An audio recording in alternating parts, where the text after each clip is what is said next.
गीता का यह ज्ञान है जीवन का आधार।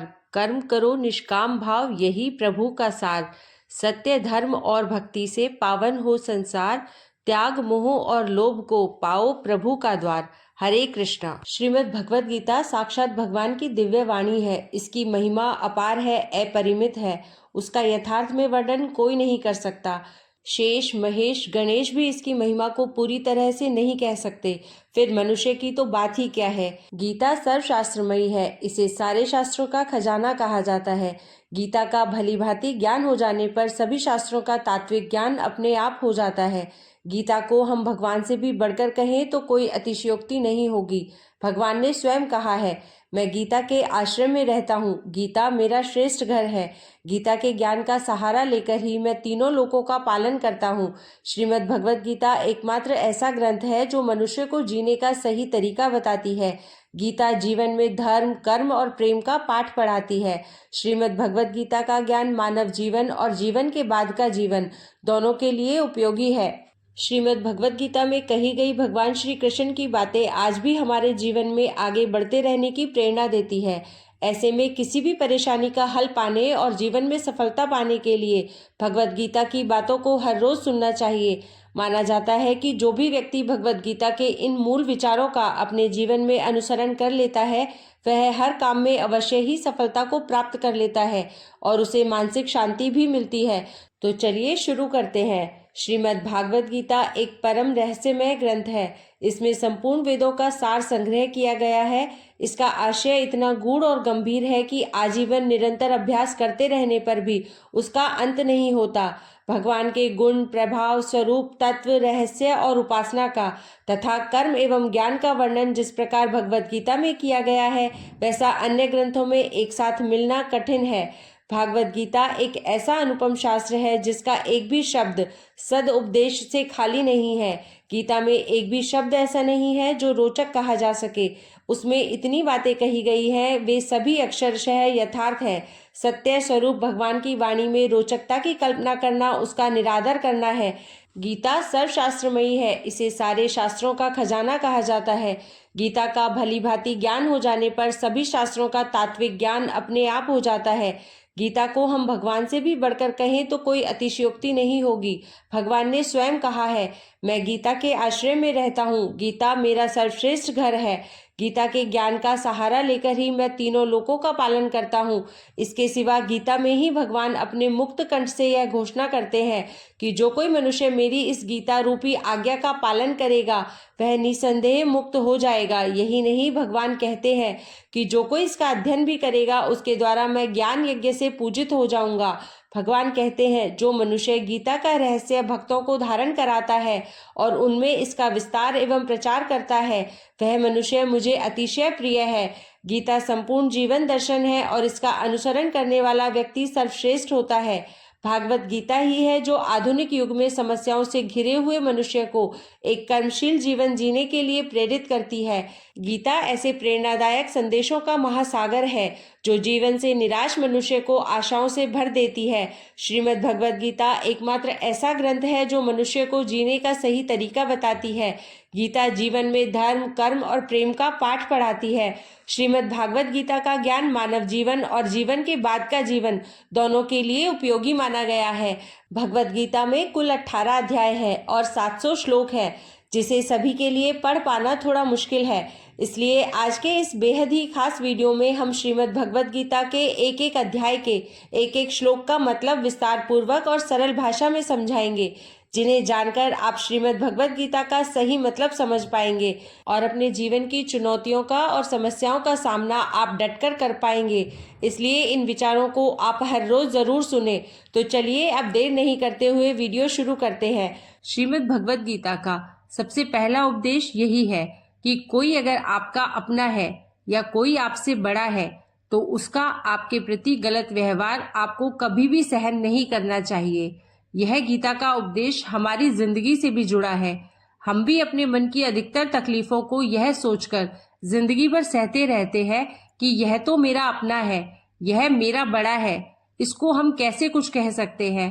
हम अगर नहीं सहेंगे या कुछ कह देंगे तो हमारे रिश्ते ही खराब हो जाएंगे, हमारे रिश्ते समाप्त हो जाएंगे।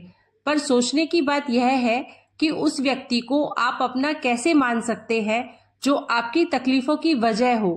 अपना तो वह होता है जो हमारी तकलीफों को दूर कर दे। तो गीता का यह उपदेश है कि किसी को भी आप अपना फायदा मत उठाने दो, किसी को भी खुद पर जुल्म मत करने दो, क्योंकि आप जितना सहोगे आपको उतना सहने के लिए और मजबूर किया जाएगा। गीता का पहला अध्याय जिसका नाम अर्जुन विषाद योग और दूसरा अध्याय जिसका नाम सांख्य योग है, उसके आरंभ में अर्जुन ने श्री कृष्ण के आगे अपना दुख प्रकट किया कि हे केशव, मैं कौरवों से कैसे युद्ध कर सकता हूँ? यह सब तो मेरे अपने ही है। मैं कैसे भीष्म पितामह और द्रोणाचार्य से युद्ध करूंगा, क्योंकि वो दोनों मेरे पूजनीय है। इसलिए इन गुरुजनों को मारने से तो अच्छा है मैं भिक्षा के अन्न को खाकर अपने जीवन का गुजारा करूं। और जिन कौरवों से मैं युद्ध करने जा रहा हूं वह सब धृतराष्ट्र के पुत्र मेरे भाई ही है, मेरे अपने ही है। इन सबको मारने से अच्छा है कि मैं सन्यासी बन जाऊं। तो श्री कृष्ण ने अर्जुन से कहा कि यहाँ कौन अपना है और कौन पराया है। जो अधर्म करता है उसके साथ युद्ध करना तुझे मोक्ष और मुक्ति देगा। तू अपने इस मन के मोह को त्याग दे, नहीं तो सारा जग तेरी निंदा ही करेगा, तुझे डरपोक कहेगा। बात अपने पराये की नहीं है, बात धर्म और अधर्म की है, बात सही और गलत की है। अगर तू गलत को सहेगा, उसका अंत नहीं करेगा, तो गलत करने वाले को और बल मिलेगा, वो और भी गलत करेगा। इसलिए मन के मोह को त्याग करके तू युद्ध कर। महाभारत की एक और कहानी भी है। जब अर्जुन के पुत्र अभिमन्यु की युद्ध में मृत्यु हो जाती है तब अर्जुन बहुत दुखी होता है और रोने लगता है। उसने श्री कृष्ण से कहा, मेरा पुत्र अभिमन्यु मर गया है माधव, मैं यह दुख बिल्कुल भी सहन नहीं कर सकता, मैं भी अपने आप को समाप्त कर लूंगा। फिर भगवान श्री कृष्ण उसे आत्माओं के लोक में लेकर गए, जहां अभिमन्यु आनंद से बैठा हुआ था। क्योंकि उसने क्षत्रियोचित व्यवहार किया, इसलिए उसे उत्तम पद की प्राप्ति हुई। जब अर्जुन अभिमन्यु के पास रोते रोते पहुंचा, अपने पुत्र को देखकर अर्जुन बहुत प्रसन्न हुआ। उसे गले से लगाकर कहने लगा कि हे पुत्र, तेरे बिना तो मैं जी ही नहीं सकता, मैंने तो अपने जीवन की आशा का ही त्याग कर दिया है। तो अभिमन्यु कहने लगा कि आप कौन है? अर्जुन बोला, मैं तेरा पिता हूँ और तू मेरा पुत्र है। तब अभिमन्यु ने कहा, कौन पिता कौन पुत्र, मेरे हजारों जन्म हुए हैं, किसी जन्म में आप मेरे पिता बनते हैं और किसी जन्म में मैं आपका पिता बनता हूँ। आत्मा का ना कोई माता है ना ही कोई पिता होता है। जब अर्जुन ने देखा कि मेरा पुत्र मुझे नहीं पहचान रहा तो उसका सारा मोह खत्म हो गया। इसलिए गीता के इस उपदेश को ठीक से समझ लीजिए कि यहाँ कोई अपना पराया नहीं है। जो बुरे वक्त में, तकलीफ के वक्त में हमारा साथ दे, सिर्फ वही हमारा अपना है, बाकी सब पराये हैं। गीता का दूसरा उपदेश यह है कि जो चला गया है कभी उसका दुख मत करो और जो आने वाला है उसकी बिल्कुल भी चिंता मत करो। जब महाभारत का युद्ध चल रहा था तब अर्जुन ने श्री कृष्ण से कहा कि अगर यह युद्ध हुआ तो करोड़ों लोग मारे जाएंगे। जो सैनिक और योद्धा इस युद्ध में मारे जाएंगे उनकी स्त्रियों का क्या होगा, समाज कैसे आगे बढ़ेगा, और भी बहुत सी बातें अर्जुन ने विस्तार से कही। तो भगवान श्री कृष्ण ने कहा, हे अर्जुन, तू बड़ी बड़ी ज्ञानियों जैसी बातें करता है, लेकिन जो सच में ज्ञानी होता है वो जो लोग मर चुके हैं या जा चुके हैं या एक दिन जाने वाले हैं उनकी चिंता नहीं करते हैं, उनका दुख नहीं करते हैं। तेरे हाथ में कुछ भी नहीं है, तू चाहकर भी कुछ नहीं कर सकता। जीवन और मरण यह तो प्रकृति की नियति है। इसलिए जो ज्ञानी होता है वह किसी के मरने पर भी रोता नहीं है। ज्ञानी जन ना ही बीते हुए कल का शोक करते हैं और ना ही आने वाले कल की चिंता करते हैं। इसलिए जो होने वाला है वह होकर ही रहता है और जो नहीं होने वाला है वह कभी नहीं होगा। ऐसा निश्चय जिसको समझ में आ जाता है, जिसकी बुद्धि में आ जाता है, उसे कभी कोई चिंता नहीं सताती, कभी उसे कोई दुख नहीं सताता। हमारे सारे दुखों का कारण ही यही है। या तो हम जो वक्त गुजर चुका है उसे सोच सोच कर परेशान होते रहते हैं, यहाँ भविष्य की चिंता कर खुद को बीमार कर देते हैं, नष्ट कर देते हैं, गीता का ज्ञान हमें यही सिखाता है कि ना तो हम बीता हुआ कल बदल सकते हैं और ना ही आने वाले कल पर कंट्रोल कर सकते हैं। हमारे हाथ में सिर्फ वर्तमान है, सिर्फ आज का ही पल है। हमारे जीवन में अधिकतर तनाव और चिंताएं भूतकाल और भविष्यकाल के बारे में सोचते रहने से होती है। हमेशा उसी में ही जीते रहते हैं हम, मगर वर्तमान में नहीं जीते, इस पल को कभी नहीं जीते। जब आप वर्तमान का पूरा आनंद लेना सीख जाओगे, तभी आपकी जिंदगी से तनाव कम होगा, चिंताएं खत्म होगी। वर्तमान में जीना एक बहुत बड़ी उपलब्धि है। हमारे हाथ में भी सिर्फ आज का ही पल है। हमें जो भी करना है आज ही करना है। कभी भी यह सोचकर समय को नष्ट नहीं करना चाहिए कि अभी मेरे पास बहुत समय बचा है। एक गुरुजी ने अपने एक शिष्य को पारस का पत्थर दिया। उनका वह शिष्य बहुत ही आलसी था, हर काम को कल पर टाल देता था। तो गुरुजी ने उसे कहा कि मैं तुम्हें यह पारस पत्थर दे रहा हूँ। इस पारस पत्थर से जब भी तुम किसी लोहे की वस्तु को स्पर्श करोगे तो वह लोहा स्वर्ण बन जाएगा, सोना बन जाएगा। और यह पारस पत्थर मैं तुम्हें केवल 1 महीने के लिए दे रहा हूँ। जब 1 महीना समाप्त हो जाएगा तब मैं तुमसे यह पत्थर वापस ले लूंगा। जब तक तुम इस पत्थर को अपने पास ही रखना। गुरुजी का वह शिष्य बाजार में लोहा खरीदने के लिए गया। जब बाजार में वह लोहा खरीदने पहुंचा तो उसे लोहे की कीमत बहुत ज्यादा लगी। उसने कहा, थोड़े दिन रुक कर के ले लूंगा, जब लोहे का भाव कम हो जाएगा। पर उसकी बुद्धि में यह बिल्कुल नहीं आया कि लोहे को मैं सोना बनाकर बहुत अधिक धन कमा सकता हूँ। लेकिन उसके मन की सुस्ती, उसके मन का आलस्य, उसकी वजह से उसने उस काम को कल पर टाल दिया। ऐसे ही करते करते पूरा महीना समाप्त हो गया। फिर गुरुजी उस शिष्य के पास आ पहुंचे कि बताओ तुमने कितना सोना बनाया। शिष्य बोला कि मैंने तो अभी सोना बनाना शुरू भी नहीं किया। तो गुरुजी ने कहा, मुझे मेरा वह पारस पत्थर वापस चाहिए। शिष्य बोला कि नहीं, मुझे थोड़ा वक्त दीजिए, मैं थोड़ा सोना बनाना चाहता हूँ। गुरुजी ने कहा, ये पारस पत्थर पूरा 1 महीना तेरे पास था, पर तू कुछ नहीं कर पाया।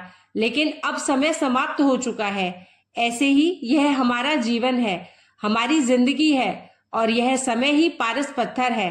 हर समय के एक एक पल से अपने जीवन को सोना बना सकते हैं। लेकिन हमें यही लगता है कि हमारे पास बहुत समय बचा है, हम एक दिन जिंदगी को जरूर जी लेंगे, एक दिन जिंदगी में खुश जरूर हो जाएंगे। लेकिन वो दिन कभी नहीं आता और हम जिंदगी भर भागते रहते हैं, चिंता करते रहते हैं, दुखी होते रहते हैं।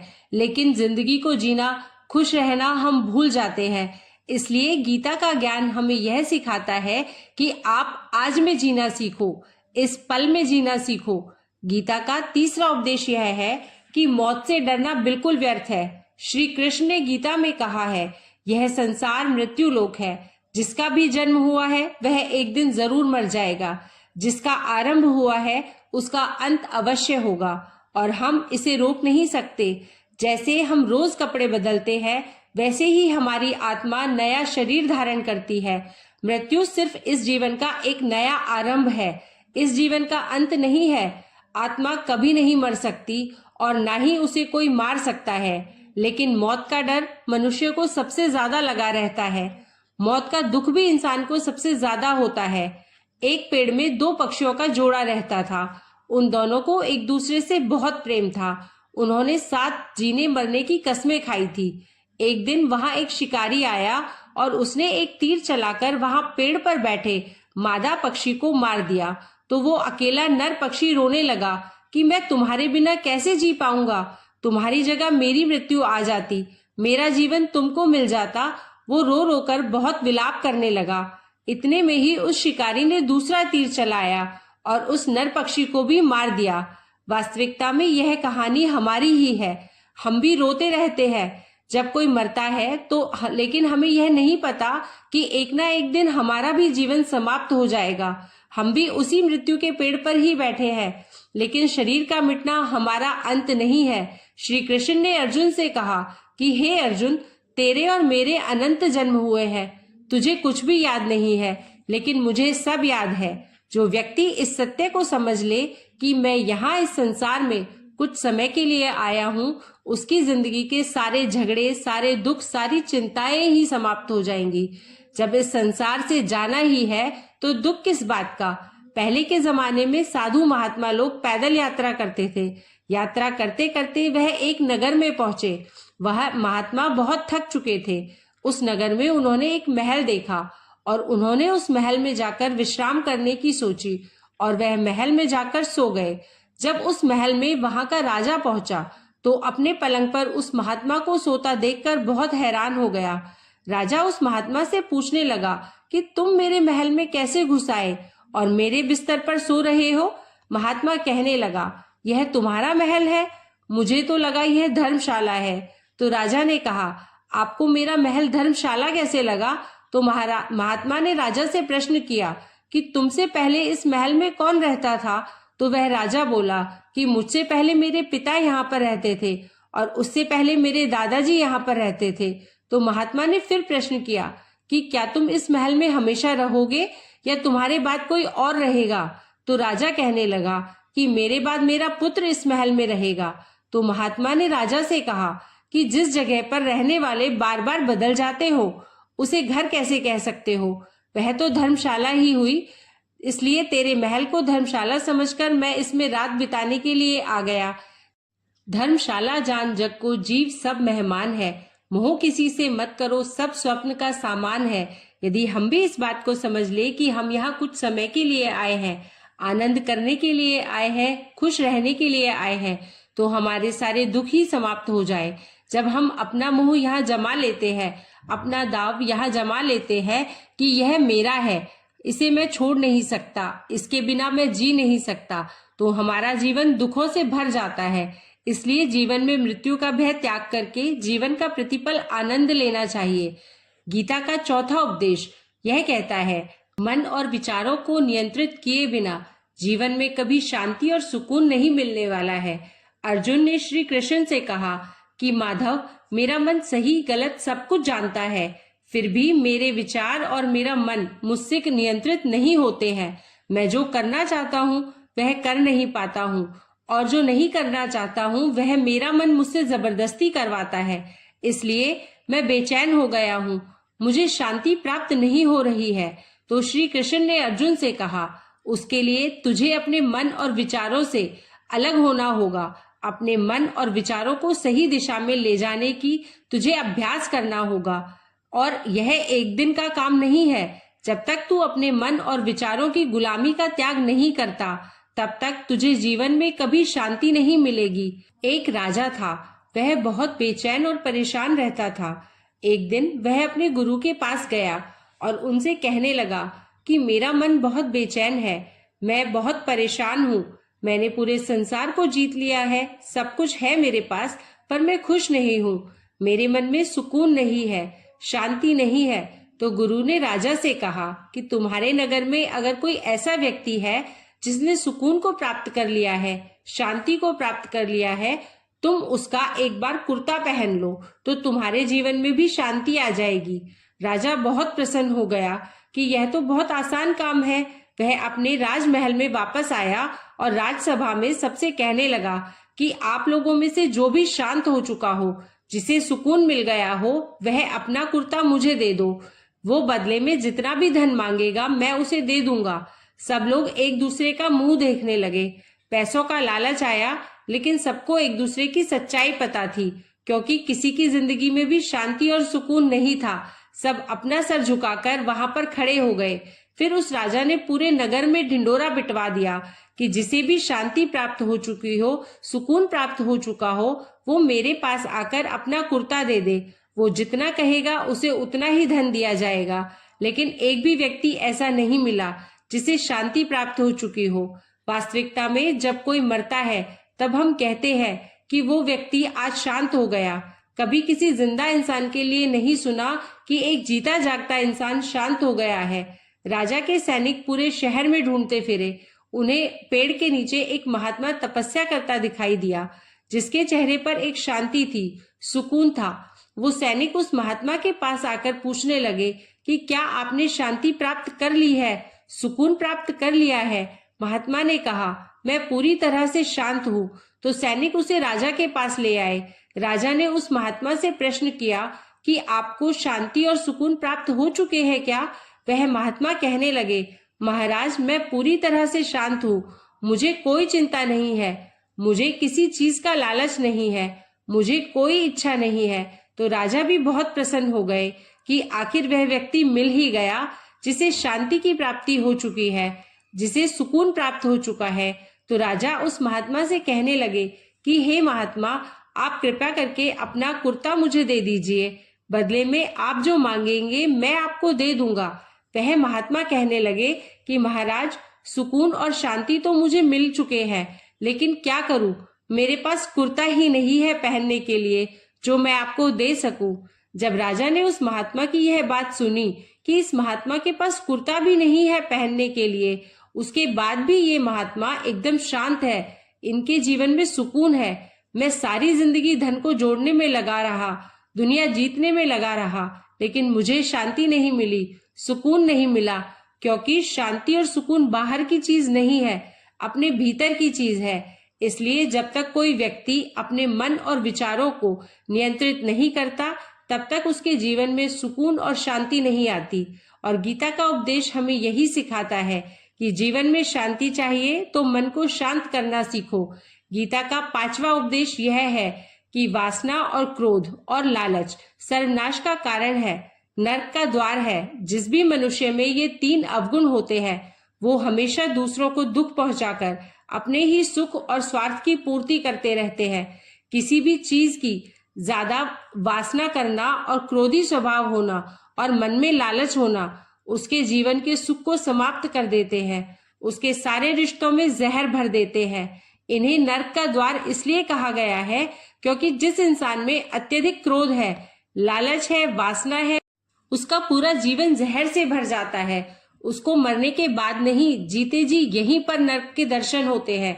गीता का 6वां उपदेश यह है कि सब भगवान एक ही है, कोई छोटा कोई बड़ा नहीं है, सब एक पर ब्रह्म परमात्मा के अलग अलग रूप और नाम है। श्री कृष्ण ने गीता के 10वें अध्याय विभूति योग में बताया है कि जितने भी जगत के देवी देवता हैं, वो सब मेरी ही विभूति है। मैं ही शिव हूँ, मैं ही इंद्र हूँ, मैं ही यक्षराज कुबेर भी हूँ, मैं ही अग्निदेव हूँ, देवताओं के गुरु बृहस्पति भी मैं ही हूँ, समुद्र भी मैं ही हूँ, अक्षरों में ओम भी मैं ही हूँ, काल का महाकाल भी मैं ही हूँ, सारे जगत का नाश, उत्पत्ति और पालन करने वाला भी मैं ही हूँ। श्री कृष्ण ने अर्जुन से कहा कि मेरी विभूतियों का कोई अंत नहीं है, इसलिए सब भगवान, सब नाम, सब देवता मेरे ही रूप है।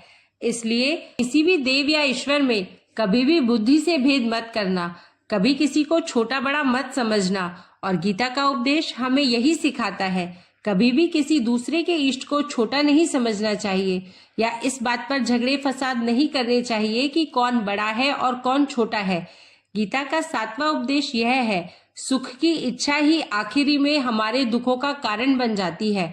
श्री कृष्ण ने अर्जुन से कहा कि मनुष्य जितना सुखों की लालसा और इच्छा करता है, उतना ही उसकी इंद्रियां सुख भोग में आसक्त हो जाती हैं, उतना ही इंसान का मन संसार के सुख और आकर्षण का गुलाम बन जाता है।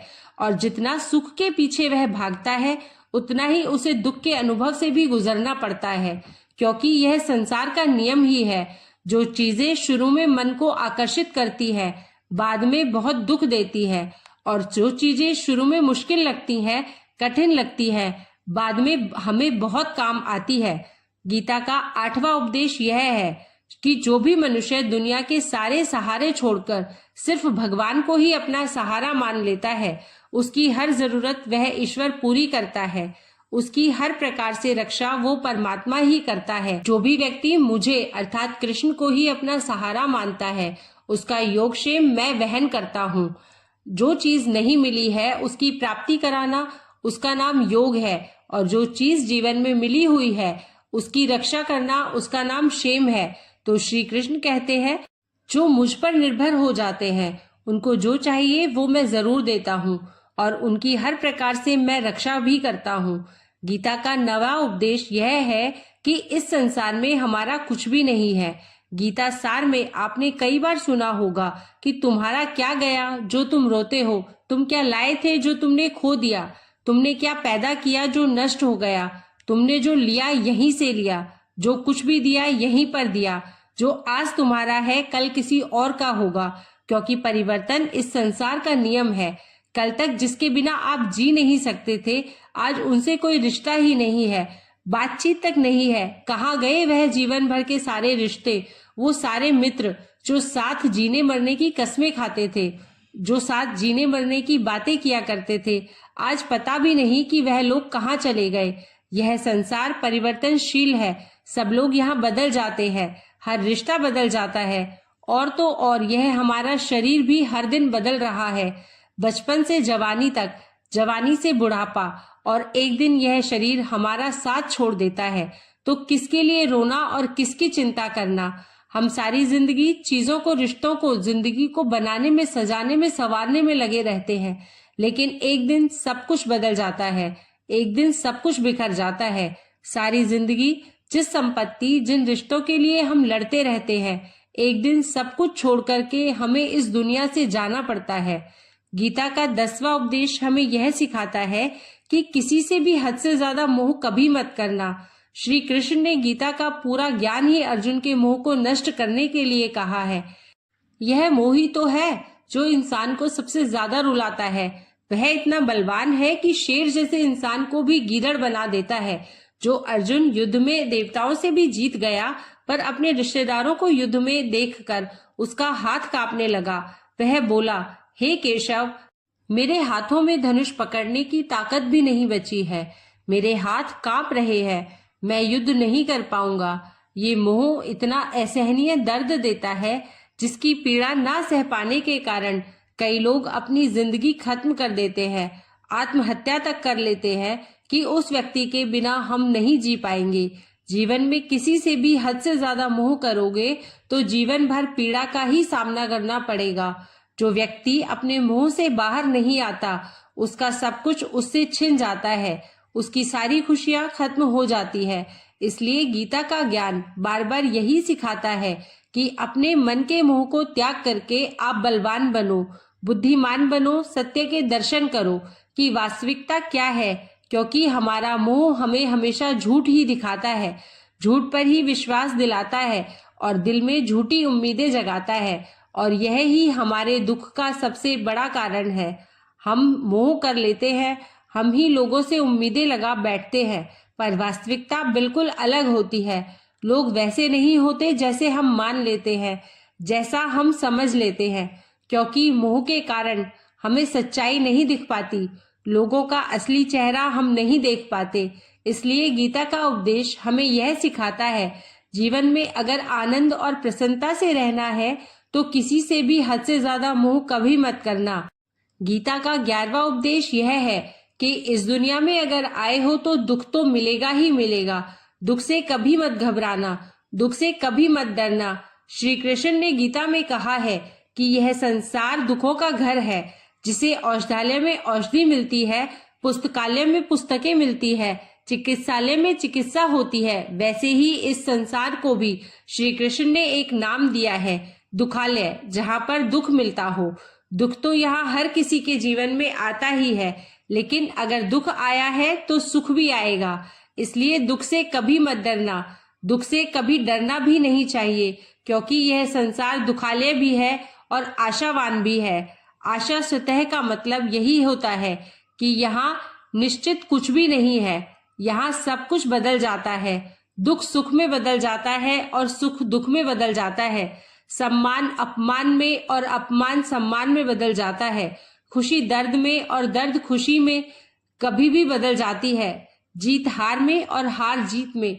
यहाँ कभी भी कुछ भी बदल सकता है, क्योंकि यहाँ कुछ भी निश्चित नहीं है और ना ही स्थायी है। ना ही हमसे जुड़ी हुई कोई चीज यहाँ पर स्थायी है, क्योंकि यह संसार अशाश्वत है, शाश्वत नहीं है। यहाँ सब कुछ बदलने वाला है, यहाँ कुछ भी स्थायी नहीं रहेगा। तो आपका दुख भी स्थायी नहीं रहेगा, इसलिए दुख से कभी भी नहीं डरना चाहिए। गीता का यह उपदेश हजारों साल पुराना है, लेकिन आज भी नए से नया है। पूरे विश्व में गीता को सबसे ज्यादा पढ़ा गया है और सबसे कम समझा गया है। श्रीमद् भगवत गीता के यह उपदेश अगर कोई व्यक्ति ठीक से समझ ले और उसे अपनी जिंदगी में उतार ले तो यह बात पक्की है कि वो अपनी जिंदगी में जो भी चाहे वह हासिल कर सकता है। अपने जीवन की हर समस्या से वह एक पल में बाहर आ सकता है। श्रीमद् भगवत गीता के इस उपदेश को हमें बार बार सुनना चाहिए, हर रोज सुनना चाहिए। जब भी जीवन में कोई चिंता या परेशानी आए तो एक बार इस उपदेश को जरूर सुन लेना और मन में यह विश्वास रखना कि गीता का यह उपदेश आपकी जिंदगी में हर परेशानी में आपको राह अवश्य दिखाएगा।